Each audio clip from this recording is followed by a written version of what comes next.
everybody, and welcome back to another video. And I'm back on regular schedule. I found a very interesting article that's coming out of California. Stay tuned to the end of the video if you want to see the news report that aired about this pharmacist.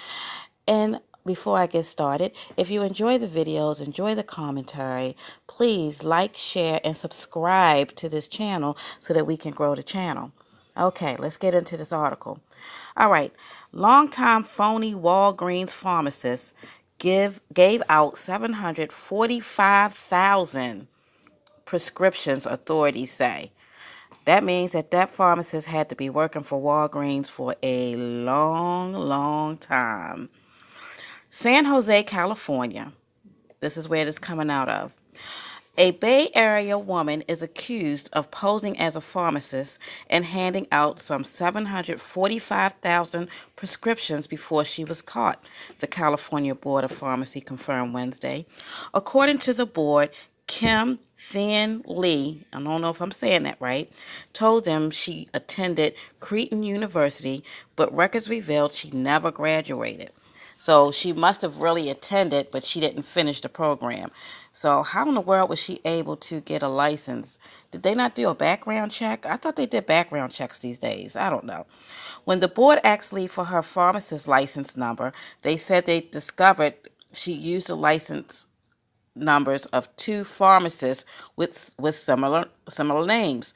So maybe they got a tip that she didn't graduate pharmacy school, and they asked her for her license, and then they started checking up on her, because I cannot imagine that a company would hire you and not do an appropriate background check, particularly when you're dealing with medication. You know, she's prescribing medications to patients that have cancer, that have other terminal illnesses, that may even have nuisance illnesses. You know what I'm saying? And she was not a real pharmacist, and Walgreens didn't have an idea. Now, how many other people may be working in pharmacies, not just at Walgreens, but around the country, where they don't do complete background checks to verify your education?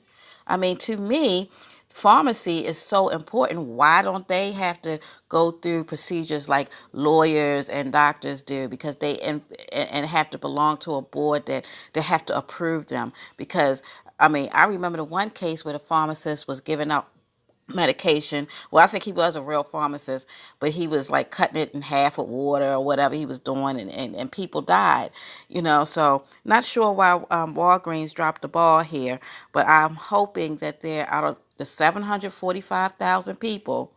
That's not too far from 1 million people. I hope no one had any ill effects because she didn't fill prescriptions properly. And I also wonder, how far did she get in school? I think that may be the end of the article. But let me know what you think in the comments. I'm going to play the actual news story that aired concerning this, and I will see you in the next one. I got some updates coming, so to a couple of stories that I've done in the past. So take care, everyone, and I'll see you in the next one.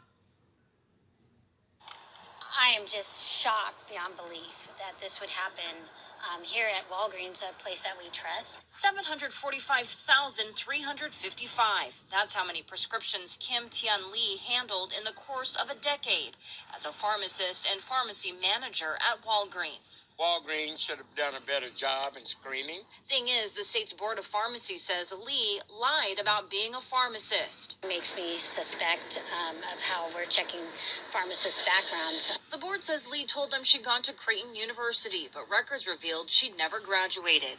And when the board asked Lee for her pharmacist license number, they discovered she'd allegedly used the license numbers of two pharmacists with similar names. But how had she allegedly duped Walgreens for so long and even get promoted? The board says Walgreens couldn't even say if they'd requested or reviewed Lee's license. A Walgreens spokesperson told KPIX5 in a statement part, quote, "We undertook a re-verification of the licenses of all our pharmacists nationwide to ensure that this was an isolated incident." Can you tell me if the allegations are true against Kim? Sorry, have a nice day. The man who answered the door at the address the board reported as being Lee's denied she lived there.